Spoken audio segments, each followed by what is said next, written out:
Mataró porta el seu ADN en l'economia social i solidària. A finals del segle XIX, les cooperatives de treball van ser un dels principals motors del desenvolupament econòmic i industrial de la ciutat i del país. Durant l'època franquista, el cooperativisme va patir molt i es va veure debilitat i deteriorat.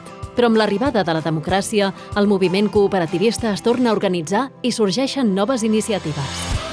Actualment, hi ha més d'una trentena de cooperatives i una vintena d'associacions amb activitat econòmica que creixen i treballen a Mataró, configurant un ecosistema ric i referent en aquest àmbit. Els nous hàbits i la nova forma d'entendre el consum des d'una perspectiva més conscient i responsable, motivada encara més per la situació socioeconòmica derivada de la pandèmia, ens ha fet repensar els nostres valors i la nostra manera de treballar i produir, i han posat sobre la taula nous reptes econòmics, socials i medioambientals que cal abordar. Per donar resposta a aquesta situació, ara més que mai, cal organitzar, consolidar i fer créixer l'economia social i solidària a la ciutat. Una economia que ha de ser motor de canvi i de millora. Ha de continuar consolidant-se com a model, reforçant el finançament, facilitant la intercooperació i fomentant el mercat social.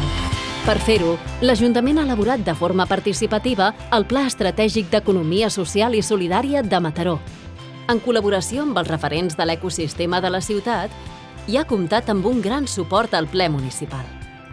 El pla compta amb 19 línies estratègiques que s'agrupen en 4 grans objectius.